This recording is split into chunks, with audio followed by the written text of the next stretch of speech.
L'agence que nous avons construite depuis un peu plus d'1 an et demi et que nous avons voulu aussi une agence phare, une agence qui incarne un peu nos ambitions dans la vallée du fleuve Sénégal et aussi qui incarne un peu toutes les innovations que nous voulons apporter en termes d'accueil clientèle, en termes d'espace conseil qui sera réservé désormais à la clientèle et qui va nous servir de référence pour les autres agences que nous allons construire pour déployer davantage le réseau de la banque au niveau de toutes les régions du Sénégal. Nous avons un réseau de 40 agences aujourd'hui et qui se développe.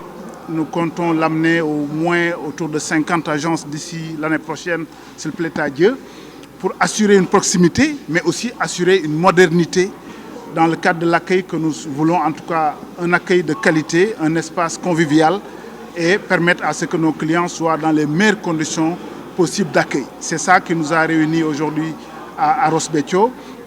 La particularité de Ross Béthio aussi, c'est que nous avons pu bénéficier de l'appui de la SAED qui nous a octroyé gratuitement le terrain de 500 mètres carrés sur lequel nous avons édifié cette belle agence. Et la SAED aussi constitue pour nous un partenaire privilégié que je tiens à remercier du fond du cœur, véritablement, du directeur général M. Aboubakry Sow jusqu'au plus petit employé en passant par le DGA M. Amadou Thiam et l'ensemble des administrateurs et responsables de la SAED. Je voudrais ici les remercier au nom de la direction générale, mais aussi, je peux me le permettre, au nom de l'ensemble du conseil d'administration de la Banque agricole. C'est un partenariat, comme je l'ai dit, fécond, qui a plus de 3 décennies.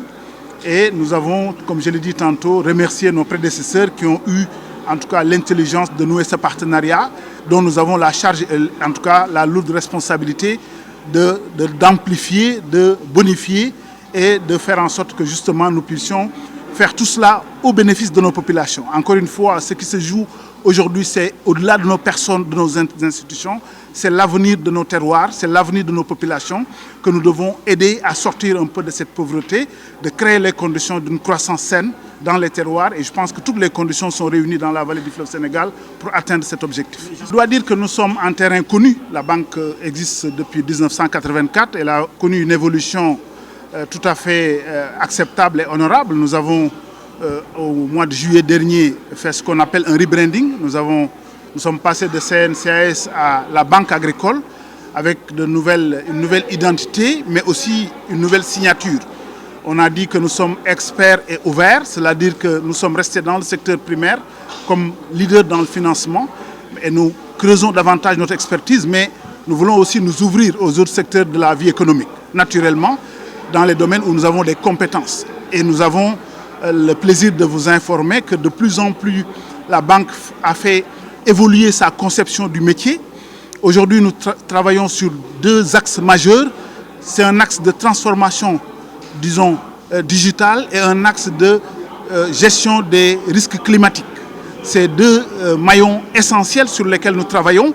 Et quand je dis nous travaillons pour lutter contre la pauvreté, c'est très clairement le lien que nous faisons avec la nécessité pour nous de trouver, au travers du financement vert, en tout cas, des mécanismes qui assurent la résilience et qui aident les acteurs à être beaucoup plus en capacité de faire face aux difficultés qui peuvent subvenir en cas de sinistre.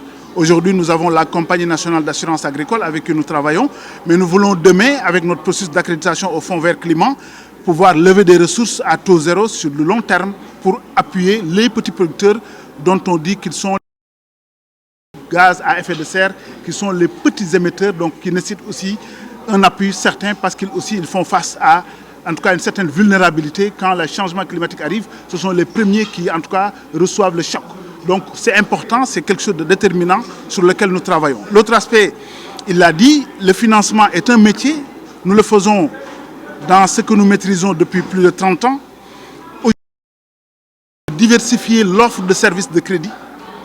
Et c'est pour ça que nous avons créé ce qu'on appelle le guichet Crédit Bail, qui permet de rajouter à ce qui existe un nouveau service, un nouveau produit de crédit qui permet à quelqu'un, à un opérateur d'acquérir du matériel, un bien qu'il peut exploiter sans sortir de l'argent en fonds propres comme c'était habituellement le cas. Donc c'est un outil que nous avons lancé aujourd'hui officiellement sur l'ensemble du territoire national bien sûr. Et nous avons pris le temps de négocier avec nos équipementiers, nos partenaires qui nous ont fait cette belle exposition.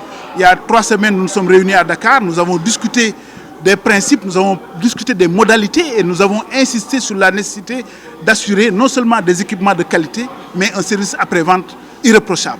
C'est les conditions essentielles sur lesquelles nous sommes d'accord avec les équipementiers pour permettre à nos acteurs qui sont sur le terrain, des différentes chaînes de valeur, de pouvoir acquérir du matériel dorénavant dans des conditions qui sont, nous pensons, bonnes en termes d'options d'investissement et de pouvoir aussi renouveler autant que nécessaire avec les technologies qui avancent, la possibilité d'avoir de nouveaux matériels. Lorsque vous êtes en crédit bail, vous pouvez en fin de contrat ne pas renouveler mais acquérir du matériel dont l'innovation certainement est plus en avance.